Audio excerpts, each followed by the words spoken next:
Bibili po ba kayo ng bata? Batang matakaw? Bilhin nyo na po itong batang matakaw na ito. Nagsopas na. Mula paggising ng alas 4 ba yun? O 4:30. Mula paggising, kumakain na. Ngayon, kumakain na naman. Nakailang sopas na yung batang yan. Nakailang pandesal na din. Nabubutas na yung bulsa ko dito sa batang to. Bilhin nyo na. Tapos po, yung kape ko po, gusto niya rin pong tirahin.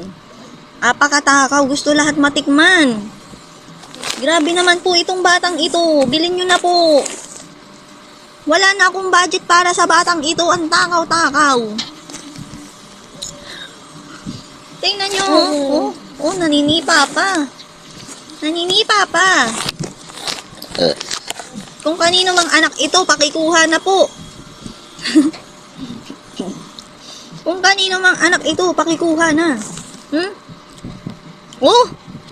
Grabe makakagat. Po, alam niyo po ba ang gawain niyan?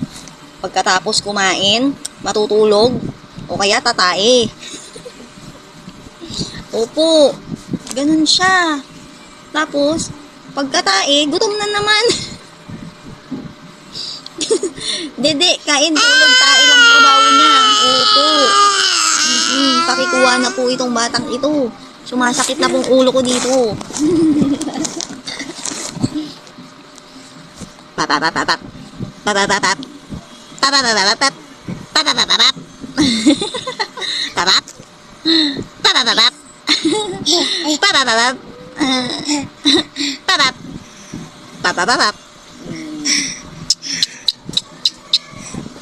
Puno na yung storage ng cellphone ko ka. Puro video mo.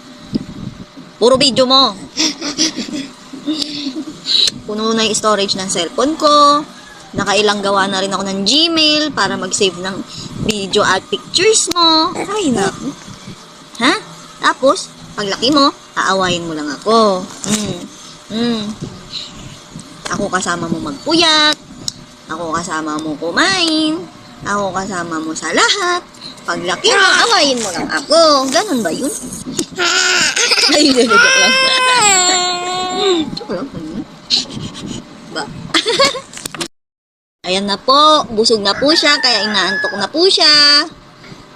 Time to dede na po. Tapos tulog na po. Tulog na ikaw? Tulog na? Tulog ng bibi ko na mahal? Matutulog ng bibi kong mahal. Matutulog ng bibi ko na mahal na mahal.